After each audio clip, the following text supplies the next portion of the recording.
Hello friends, तो आज हम लोग अपने करंट इलेक्ट्रिसिटी वाले चैप्टर में फर्दर आज फिर उसी को कंटिन्यू करते हुए आज हम लोग सबसे पहले यहाँ पर सीखने वाले हैं बैटरी के बारे में।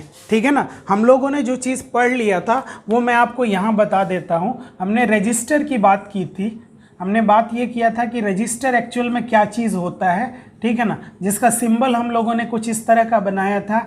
एसआई यूनिट हम लोगों ने इसका ओम बताया था कि एसआई यूनिट इसका ओम होता है। सिंबल हम लोग इस तरह का इस्तेमाल करते हैं इसके लिए, और इस तरह से रेजिस्टेंस को रिप्रेजेंट किया जाता है। इसका मतलब ये नहीं कि ये कोई टेढ़ा मेढ़ा सा वायर होता है। इसका मतलब ये होता है कि हमारा कोई भी अप्लायंस हो सकता है, चाहे वो आपका फ़ैन हो, चाहे वो आपका बल्ब हो, चाहे वो आपका रेफ्रिजरेटर हो, कुछ भी हो सकता है। तो ये रजिस्टर होता है जिसका काम ये होता है कि ये बैटरी से या कोई भी सोर्स है उससे एनर्जी लेता है। ये एनर्जी कंज्यूमिंग डिवाइस होता है। रजिस्टर क्या होता है? तो एनर्जी कंज्यूमिंग डिवाइस है, जो कि एनर्जी को कंज्यूम कर रहा है। एनर्जी कंज्यूमिंग डिवाइस होता है हमारा रजिस्टर। इसके अलावा जो हम लोगों ने इसमें बात किया था, हमने बात किया था आपके ओम्स लॉ का। ठीक है, हमने बात कर लिया था ओम्स लॉ का, और उसमें हम लोगों ने पढ़ा था कि किसी भी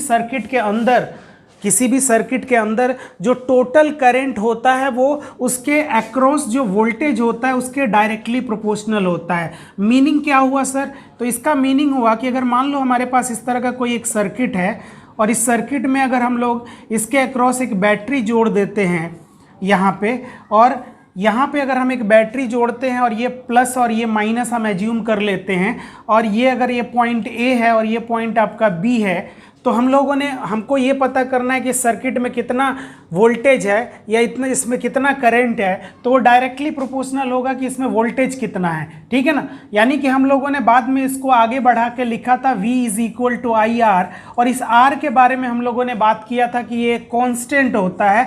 R आपका एक कांस्टेंट होता है जिसका एसआई यूनिट ओम है। ठीक है। और अगर हम यहाँ से R का वैल्यू निकालें तो हम यहाँ पे V/I लिख सकते हैं। और हम लोगों ने इस पे भी डिस्कशन किया था कि V को बढ़ाने से R पे क्या इफेक्ट पड़ता है, या I को घटाने से R पे क्या इफेक्ट पड़ता है, या I को बढ़ाने से R पे क्या इफेक्ट पड़ता है। और हम लोग इस बात को भी समझ चुके थे कि इसके बढ़ाने या घटाने से इन्हीं दोनों में चेंज होता है, ना कि इस पे, क्योंकि ये कांस्टेंट होता है। ये चेंज होता है, ये तो मटेरियल की प्रॉपर्टी के ऊपर डिपेंड करता है। मतलब कहने का क्या है कि अगर मान लो कि हम आयरन का कोई वायर यूज़ करते हैं तो उसका रेजिस्टेंस हाई होता है, एल्यूमिनियम का कम होगा। तो जिसका मटेरियल एल्यूमिनियम का होगा तो रेजिस्टेंस लो होगा। आयरन का ले लोगे तो उसका और हाई हो जाएगा आयरन का रेजिस्टेंस। या लेंथ कितना बड़ा आप रखते हो उस पर डिपेंड करता है रेजिस्टेंस। या उसके अलावा क्रॉस सेक्शन एरिया, जो ये वाला पोर्शन है जो आपको यहाँ सामने से दिख रहा होगा, ये क्रॉस सेक्शनल एरिया कितना ज़्यादा हम रख रहे हैं उसके ऊपर डिपेंड करता है रेजिस्टेंस कभी वोल्टेज और करंट पे डिपेंड नहीं करता। तो होता क्या है सर्किट में? होता ये है कि अगर हम वोल्टेज को बढ़ा देते हैं तो करंट बढ़ जाता है, और वोल्टेज को घटा देते हैं तो करंट घट जाता है, बट इस पर कोई भी असर इसका नहीं होता। ये बात हम पहले कर चुके हैं। अब इसके आगे की बात हम करने वाले हैं। अगर आप इसमें कुछ लिखना चाहते हैं तो स्क्रीन पॉज करके लिख लीजिए, नहीं तो हम आगे बढ़ते हैं। आइए देखते हैं भाई साहब। अगर मैं आपको बैटरी के बारे में कुछ चीज़ें बताऊं, यहाँ पे बैटरी के बारे में बताने से पहले मैं एक चीज़ और आपको यहाँ पे बताना चाहता हूं कि किसी भी सर्किट में अगर हमारे पास एक बैटरी का सिंबल बनाया जाए, अगर हम यहाँ पे एक बैटरी बनाते हैं और इस बैटरी को रिप्रेजेंट करने का तरीका हमारा सिंपल ये होता है कि हम दो डंडी खींच देते हैं और एक को प्लस ले लेते हैं और एक को माइनस लेते हैं। इसका मतलब है ये हाई पोटेंशियल है और इसका मतलब है ये लो पोटेंशियल है। ठीक है। और बैटरी जब इस तरह से होता है तो इसमें करंट का फ्लो हमेशा हाई से लो के तरफ होता है। Current will always flow in a circuit from higher potential to lower potential. मतलब किसी भी विद्युत धारा में जो करंट किसी भी विद्युत परिपथ में जो विद्युत धारा होता है वो हमेशा उच्च विभव से निम्न विभव के तरफ बहता है। अब इसके अलावा एक चीज़ और है इसमें कि अगर मैं आपसे बात करूं कि ये जो आपने बैटरी सर बनाया, ये बैटरी का एक्चुअल में किसी सर्किट के अंदर काम क्या होता है, आखिर में ये बैटरी करता क्या है, क्यों हम किसी सर्किट के अंदर एक बैटरी लगाते हैं। तो हमारा आंसर ये है कि जब हम बैटरी लगाते हैं किसी सर्किट में तो वो उसके अंदर मौजूद जो चार्ज कैरियर हैं, जैसे इलेक्ट्रॉन, प्रोटॉन, ये जनरली इलेक्ट्रॉन ही मूव करता है, बात हम इलेक्ट्रॉन की ही कर रहे हैं, तो इलेक्ट्रॉन को वो एनर्जी दे रहा है। यानी ये बैटरी जो हमारे किसी भी सर्किट में लगा हुआ होता है, ये एक सोर्स है एनर्जी का। यानी बैटरी जो होता है, battery is a source of energy. Battery हमारा क्या होता है, एनर्जी का सोर्स होता है। That is it provide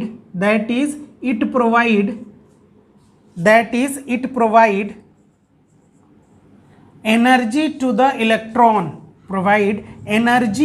electron, यानी इलेक्ट्रॉन को ये एनर्जी देता है, ये इलेक्ट्रॉन को एनर्जी प्रोवाइड कर देता है। ये काम किसका होता है, तो हमारा आंसर है बैटरी का काम होता है कि वो सर्किट के अंदर इलेक्ट्रॉन को एनर्जी देता है। अब आपसे ये कहा जाए, कई जगहों पे ऐसे हम पहले से जनरली पढ़ चुके हैं कि चार्ज जो होता है वो बैटरी जो है वो चार्ज का सोर्स है। ये गलत स्टेटमेंट है। बैटरी कभी चार्ज का सोर्स नहीं होता, ये एनर्जी का सोर्स होता है। तो अगर कोई आपसे बोलता है कि बैटरी चार्ज का सोर्स है तो ये एक रॉन्ग स्टेटमेंट है। बैटरी एक एनर्जी का सोर्स है। अब ये जनरली जो हम स्टैंडर्ड नोटिफिकेशन में बनाते हैं तो एक डंडी को बड़ा रखते हैं और एक डंडी को छोटा रखते हैं। बड़ा वाला डंडी हाई पोटेंशियल को रिप्रेजेंट करता है और छोटा वाला डंडी लो पोटेंशियल को रिप्रेजेंट करता है। अगर इस तरह से अगर हम बनाते हैं तो इसका मतलब है कि हम लोगों ने इसमें इलेक्ट्रिक फील्ड को इस डायरेक्शन में दिखाया है, इलेक्ट्रिक फील्ड को इस डायरेक्शन में दिखाया है। और अगर यहाँ पे अगर हम कुछ लिख देते हैं, जैसे मैंने यहाँ पे 10 वोल्ट लिख दिया, तो इसका मतलब है कि ये बैटरी के दोनों टर्मिनल के बीच में जो पोटेंशियल का डिफरेंस है, जो विभव का अंतर है दोनों टर्मिनल के बीच में, वो 10 वोल्ट का विभव का अंतर है दोनों पॉइंट के बीच में। तो ये बैटरी का हमारा स्पेशल नोटेशन होता है। तो अगर आप इसको लिखना चाहते हैं तो लिखें, फिर हम इसमें और आगे बताते हैं आपको। चलिए, अब एक चीज़ और हमने अभी आपको बताया था कि जब भी कभी आप किसी सर्किट में, कोई भी अगर एक सर्किट हो हमारे पास, तो उसमें कई तरह के एलिमेंट लगे हुए होते हैं। एलिमेंट कहने का मेरा मीनिंग बस इतना है कि वहाँ पे फैन हो सकता है, ट्यूब हो सकता है, कुछ भी हो सकता है। जैसे अगर मान लो कि मैंने इस तरह का एक आपका क्रॉस सेक्शनल एरिया बना दिया है ना, ये कोई एलिमेंट है सपोज कर लीजिए आप, और यहाँ पे हम लोगों ने ये बैटरी का सिंबल हम लोगों ने बना दिया। अब यहाँ पे हमने इसको प्लस रख लिया और इसको माइनस रख लिया। अब इसमें होता क्या है कि जब कभी भी आप बैटरी इस पर अप्लाई कर देते हो, किसी भी सर्किट के अंदर आप जब बैटरी लगा देते हो, तो ये बैटरी करता ये है कि इसके अंदर मौजूद जो इलेक्ट्रॉन्स हैं उसको ये एनर्जी देता है। ये बैटरी जो है वो इस इलेक्ट्रॉन को, यहाँ पे जो मौजूद इलेक्ट्रॉन है, इनको एनर्जी प्रोवाइड करता है, और ये एनर्जी लेके ये अप्लायंस के पास भागते हैं और यहाँ जाके अपना एनर्जी ये जो है वो यहाँ जाके खर्च कर देते हैं, मतलब उसको दे देते हैं। और उसी वजह से हमारा बल्ब जलता है, फैन चलता है, जो कुछ भी हो रहा है उसके पीछे प्रोसेस यही है कि बैटरी से एनर्जी लेता है कौन, इलेक्ट्रॉन, पहुँचाता कहाँ पे है, डिवाइस के पास। तो ये तरीका होता है किसी भी सर्किट के अंदर जो करंट के फ्लो करने का तरीका है। ठीक है, अगर हमारे सर्किट में कोई बैटरी नहीं अप्लाई किया जाए तो एक्चुअल में ये चीज़ और आगे हम पढ़ेंगे कि डिस्प्लेसमेंट जो होता है वो नेट डिस्प्लेसमेंट जो इलेक्ट्रॉन का होता है वो जीरो होता है। इस वजह से उसमें कोई भी करंट फ्लो नहीं करता, लेकिन बैटरी के लगाते ही उसके अंदर डिस्प्लेसमेंट आ जाता है। इस वजह से सर्किट के अंदर करंट फ्लो करना स्टार्ट कर देता है। तो ये सर्किट हम बनाते हैं और इस सर्किट में ये इलेक्ट्रॉन जो है वो एनर्जी को ले जाकर डिवाइस तक पहुंचा रहा है, ये इसका काम है। इलेक्ट्रॉन एनर्जी लेता है बैटरी से और ले जाकर डिवाइस को देता है, उसके बाद उसके पास फिर से एनर्जी खत्म होती है, दौड़ के फिर आता है बैटरी के पास, बैटरी से एनर्जी लेता है, भाग के अप्लायंस के पास जाता है, फैन के पास जाता है, ट्यूब के पास जाता है, कोई भी आपके घर में कोई भी बल्ब लगा हुआ है, कुछ भी लगा हुआ है, सारी चीज़ों के पीछे यही रीज़न है कि वो चल पा रहा है। अगर ये मूवमेंट रुक जाए तो हम किसी तरह का अप्लायंस ना चला सकते हैं, ना बल्ब जला सकते हैं, ना रेफ्रिजरेटर चला सकते हैं, कुछ भी नहीं चलेगा जब तक ये प्रोसेस आपके सर्किट के अंदर नहीं होता। अब आपको एक चीज़ और मैं आपको बताना चाहता हूँ, इसमें ये जो चीज़ हम लोग बनाते हैं ना, इसको हम बोलते हैं कनेक्टिंग वायर, इसको हम बोलते हैं कनेक्टिंग वायर। ये कनेक्टिंग वायर जो होता है वो सर्किट के अंदर ऐसे लगा रहता है जो हमें दो सर्किट को के एलिमेंट को मिला रहा है, लेकिन ये कनेक्टिंग वायर का रेजिस्टेंस हम लोग 0 एज्यूम कर लेते हैं।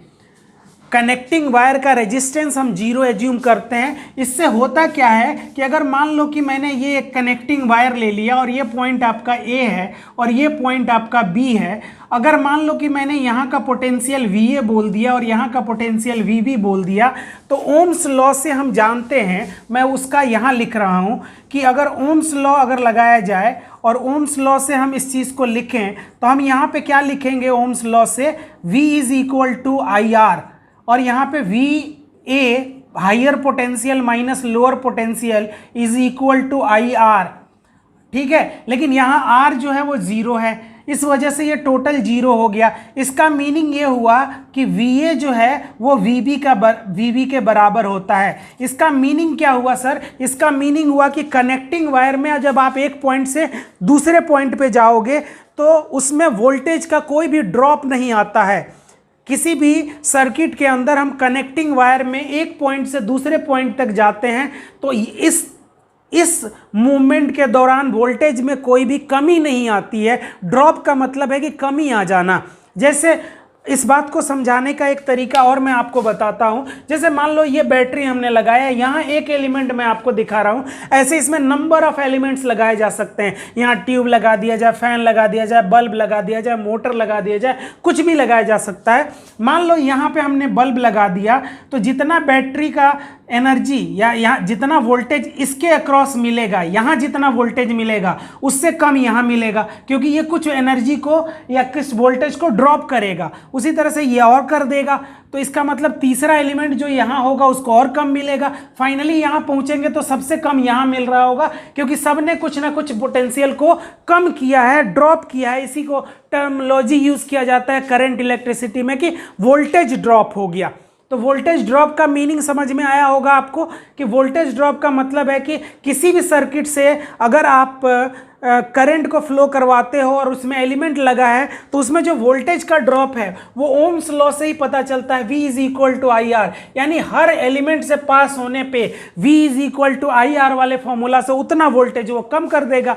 अगर मान लो कि करंट 5 एम्पियर फ्लो कर रहा है और 2 ओम का रेजिस्टेंस है तो 5 दूना 10 वोल्ट पोटेंशियल को ड्रॉप कर देगा। अगर आप यहाँ से 20 दे रहे हो और यहाँ ऐसा लगा हुआ है जिससे 5 एम्पियर का करंट फ्लो किया और 2 ओम का रेजिस्टर लगा हुआ है, तो इसका मतलब है कि 20 यहाँ से चला तो इसको पास करने के बाद आपको यहाँ 10 वोल्ट का ही पोटेंशियल मिलेगा, क्योंकि 10 ये खा जाएगा। तो ये तरीका होता है एलिमेंट के अंदर पोटेंशियल को ड्रॉप करने का। लेकिन अगर हमारे पास एक कनेक्टिंग वायर है तो उसके अंदर कोई पोटेंशियल का ड्रॉप नहीं आता है, ये हमें समझना है, ठीक है ना। यानी कहने का क्या मीनिंग है, इसको आप पहले लिखें, फिर मैं आपको इसमें बताता हूं कि क्या मैं कहना चाह रहा हूं। इतना लिख लें। आइए देखते हैं, अगर यही चीज़ मैं सेम यहाँ अप्लाई करता हूँ, इस सर्किट के अंदर मैं सेम चीज़ अप्लाई करता हूं और मैं लिखना चाहता हूं कि आखिर में ये जो आपका कनेक्टिंग वायर जो है, कनेक्टिंग वायर में ऐसे मत करंट को 0 कर दीजिएगा, वहाँ R 0 होता है, करंट तो होता ही है, वोल्टेज सेम हो जाता है। इसका मतलब है कि करंट 0 नहीं हो गया, वोल्टेज का सेम हो जाना मतलब रेजिस्टेंस 0 हुआ है। अब यहाँ पे मैं आपको बताता हूँ, मान लो कि ये हमारे पास एक सर्किट है और यहाँ पे हमारे पास 10 वोल्ट का पोटेंशियल डिफरेंस है।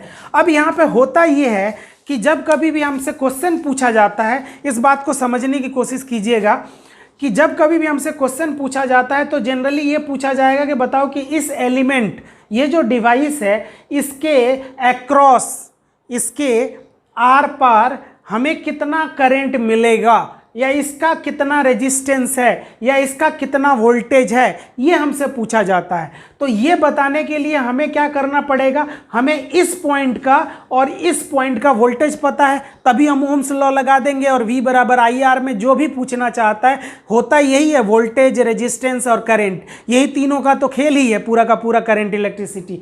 तो अगर मुझे यहाँ वोल्टेज पता चल गया और रेजिस्टेंस तो इस मटेरियल की प्रॉपर्टी है वो हमें गिवन ही होगा, तो हमें वोल्टेज पता चल गया तो मैं बता सकता हूं कि इसके अक्रॉस करंट कितना फ्लो करेगा। तो कहने का क्या मीनिंग है कि हम किसी भी सोर्स से निकलने वाले वोल्टेज को हम किसी एलिमेंट के अक्रॉस किस तरह अप्लाई करते हैं वो सीखना जरूरी है। ये लिखने का तरीका क्या होता है, सॉल्व करने का तरीका है कि अगर मान लो ये 10 वोल्ट का है तो इसका मतलब ये टर्मिनल का और इस टर्मिनल के बीच में, ये वाला टर्मिनल और ये छोटा वाला टर्मिनल के बीच में 10 वोल्ट का डिफरेंस है। इसका मीनिंग ये नहीं है कि यहां 20 है यहां 5 है, ये तो 5 का हो गया, यहां कुछ भी हो सकता है, ये 12 है ये 2 है तब भी 10 है। किसी तरह का कॉम्बिनेशन बनाओ, लेकिन आसान क्या होता है कि ये 0 कर दो और ये 10 कर दो, ये आसान हो गया ना, इसमें सोचना ही नहीं है कि हम कॉम्बिनेशन किस तरह का बनाएं। तो हमने इधर 10 कर दिया इधर 0 कर दिया, हमेशा आप ऐसा ही कीजिए, आसानी रहेगी आपको। अब आते हैं इस तरह के, इससे आगे की बात, अगर यहाँ 0 है तो बताओ यहाँ क्या होगा, तो हमारा आंसर है कि यहाँ भी 0 होगा। सर ये कनेक्टिंग वायर है ना, उसी तरह से अगर यहाँ 0 है तो बताओ यहाँ क्या होगा, तो यहाँ भी 0 होगा सर, कनेक्टिंग वायर है। यहाँ से यहाँ अगर मैं पूछूं तो सर यहाँ भी 0 होगा। उसी तरह से अगर मैं आपसे बोलूँ कि यहाँ 10 वोल्ट है तो यहाँ कितना होगा, तो यहाँ भी सर 10 वोल्ट होगा, ये कनेक्टिंग वायर है सर। यहाँ से यहाँ ये भी 10 वोल्ट है सर, कनेक्टिंग वायर है। यहाँ से यहाँ ये भी 10 वोल्ट है। तो ये लिखने का तरीका होता है और शायद आप समझ चुके होंगे कि ये लिखा कैसे जा रहा है। तो आप इसको लिखें, फिर मैं आपको इसमें आगे और बातें बताता हूं। चलिए,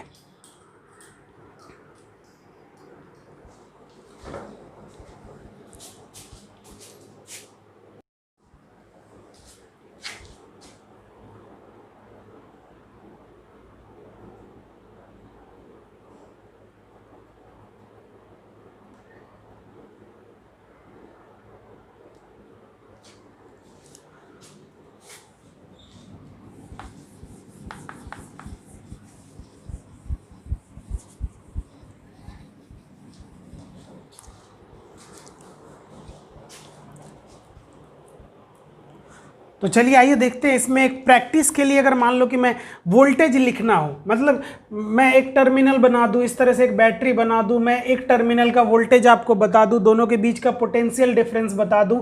अगर मान लो कि मैंने यहाँ बोल दिया ये 12 वोल्ट है और ये 10 वोल्ट का पोटेंशियल डिफरेंस है, तो बताओ यहाँ का वोल्टेज कितना होगा। सिंपल है सर, यहाँ का 2 वोल्ट होगा, क्योंकि अगर मान लो कि यहाँ का नहीं पता है, मैंने x मान लिया, तो मैं क्या लिखूंगा, 12 minus x is equal to 10।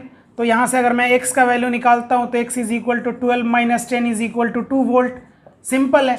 उसी तरह से अगर मान लो एक और ले लो छोटा सा, इस तरह का है हमारे पास। यहाँ अगर मैंने मान लो कि यहाँ पे मैंने 3 वोल्ट बोल दिया, ये 5 वोल्ट का डिफरेंस है, तो बताओ यहाँ का क्या होगा। तो मान लेते हैं यहाँ का भी x है सर, सिंपली है ना, क्या लिखें, 3 minus x is equal to 5। तो अगर मैं यहाँ से x का वैल्यू निकालता हूँ तो 3 minus 5 is equal to -2 volt, यानी यहाँ का -2 वोल्ट होगा। तो इस तरह का अगर हमें बैटरी का पोटेंशियल डिफरेंस का या पॉइंट पे कितना वोल्टेज होगा वो चेक करना है, और भी इस पे बहुत सारे प्रैक्टिस करेंगे। अभी आप इतना लिख लीजिए। चलिए,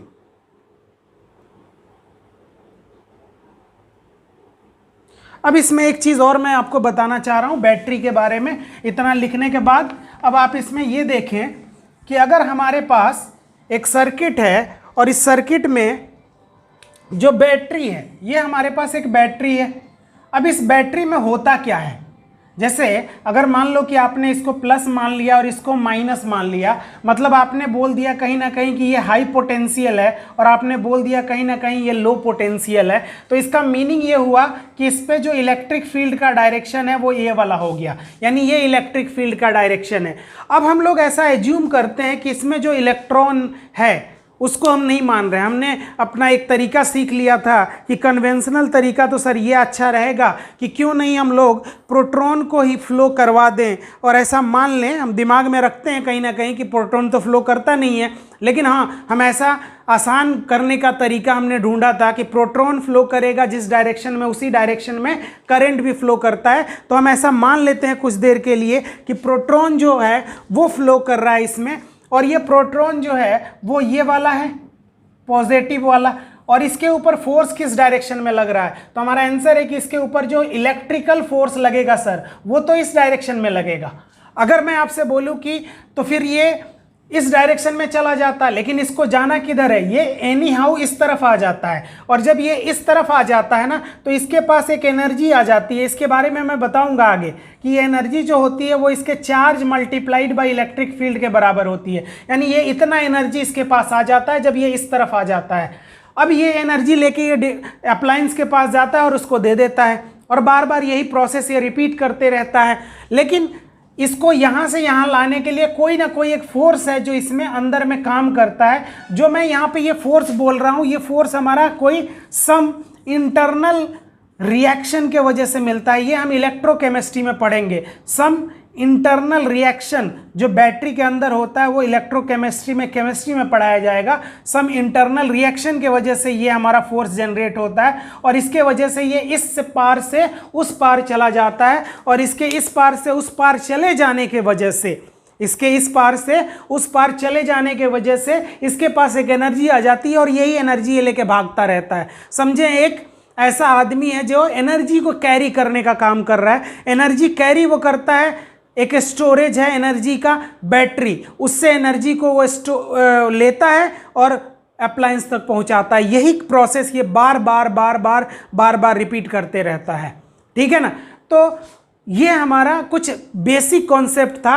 इससे जो अगला क्लास हम इस पे लेंगे वो वहाँ से कह सकते हैं कि हम करंट इलेक्ट्रिसिटी का मेन जो सेक्शन है वो पढ़ना शुरू कर देंगे, और पहली बार हम सीखेंगे कि आखिर में ओम्स लॉ क्या होता है, और ओम्स लॉ में जो हम रेजिस्टेंस दिखाते हैं उसका एक्चुअल वैल्यू क्या होता है, उसमें रेजिस्टिविटी क्या होती है। ये सारी चीज़ों के बारे में हम पढ़ेंगे अगले क्लास में। लेकिन अब मैं आपको ये बताता हूँ कि जो अगला लेक्चर हम लोग बनाएंगे वो इलेक्ट्रोस्टैट पे बनाएंगे, और वो बनाएंगे इलेक्ट्रोस्टैट 2 का, जिसमें गॉस थ्योरम के बारे में हमको पढ़ना है। तो वहाँ से स्टार्ट होगा। और एक चीज़ और मैं बता दूं कि अब रेगुलर हम आना शुरू हो जाएंगे। हर दिन आपका एक एक वीडियो आपको मिलता जाएगा, डेली करेंगे। कुछ प्रॉब्लम थी जिसके वजह से ये हम नहीं कर पा रहे थे। अभी आप विश्वास रखिए, कोई दिक्कत नहीं होगा। हम आपका कोर्स टाइम से ख़त्म करेंगे, दौड़ाएंगे भी नहीं, सारा चीज़ करते हुए हम लोग ख़त्म कर लेंगे। हाँ, इतना ज़रूर आपको बोलेंगे कि थोड़ा सा सिलेबस को कट करेंगे, मतलब IIT एडवांस लेवल तक नहीं ले जाएंगे आपको, बोर्ड और नीट लेवल और IIT मेंस लेवल तक के ही क्वेश्चन करेंगे, एडवांस तक नहीं जाएंगे। उसके लिए आपको फर्दर देखना पड़ेगा, जो भी प्रॉब्लम है उसकी वजह से हम लोग ऐसा कर रहे हैं। तो हमें ये चीज़ ध्यान रखना है। उसके अलावा मैंने आपसे कुछ कहा, पहले भी मैंने आपसे रिक्वेस्ट किया था कि हम ये चाह रहे थे कि जो बच्चे आपके आसपास जानने वाले हैं और उन्होंने इस बार 10th पास कर लिया है और लगभग वो 1 साल से बैठे हुए हैं, 1 साल नहीं कहें तो 5-6 महीना से तो वो बैठे ही हुए हैं। ये 5 से 6 मंथ बहुत ज़्यादा होता है भाई साहब। अगर उन पढ़ना चाहते हैं तो आप अपने भरोसे पे उनको ला के जोड़िए, क्योंकि हम लोग भी दिक्कत में चल रहे हैं भाई साहब, कुछ कर नहीं सकते हैं। अगर आप मुझसे पूछिए कि सर आप इतने दिनों से वीडियो लेक्चर अपलोड नहीं कर पा रहे थे, वैसे मैंने ही शुरू में पढ़ाना शुरू किया था, ऑनलाइन जो है वो मैंने ही शुरू किया था। बाद में कुछ प्रॉब्लम थी, है ना। पिछले 5-6 महीने से घर पे बैठे बैठे कोई भी सोर्स ऑफ इनकम नहीं है हम लोग के पास। प्रॉब्लम ये बहुत बड़ी है। तो हम लोग यहाँ पे ये फाउंडेशन बैच एक शुरू कर रहे हैं। अगर आप कुछ बच्चों को यहाँ पे ज्वाइन करवाते हैं, ठीक है ना, तो इससे मेरा फ़ायदा होगा। आप और हम ही एक दूसरे का यहाँ पे कुछ कर सकते हैं, क्योंकि हम लोग कोई गवर्नमेंट सेक्टर में नहीं है, तो इस वजह से हम लोगों को आप ही से हेल्प के लिए रिक्वेस्ट करना पड़ेगा कि जो भी आपके बच्चे जानने वाले हैं जो 10th इस बार पास किए हुए हैं, उनको फाउंडेशन के लिए, मतलब इसमें हम 11th और 12th 11th प्लस 12th का कोर्स पढ़ाएंगे विथ IIT और नीट का प्रिपरेशन के साथ। ठीक है, साथ में एक बैच और हम लोग रन कर रहे हैं जिसमें 12th एकदम बेसिक से पढ़ाएंगे, मतलब 12th शुरू करेंगे, एक और सेक्शन उसमें बना रहे हैं। तो जो बच्चे आपके जानने वाले हैं और उनको 12th पढ़ना है तो उनको भी बोलिए, ठीक है। उसके अलावा अगर बच्चे आपके हैं पास जो 9th पढ़ना चाहते हैं, 9th में बेसिकली सिर्फ फिजिक्स है ना, पहले मैं मैथ सोच रहा था लेकिन नहीं, 9th का फिजिक्स और 10th का फिजिक्स हम बच्चों को पढ़ाएंगे। तो अगर ऐसे कोई बच्चे हैं और वो जुड़ना चाहते हैं तो उनको बोलिए, और वो इस नंबर पे कांटेक्ट कर सकते हैं 8585980285 वाले नंबर पे, ठीक है। चलिए, ओके, थैंक यू।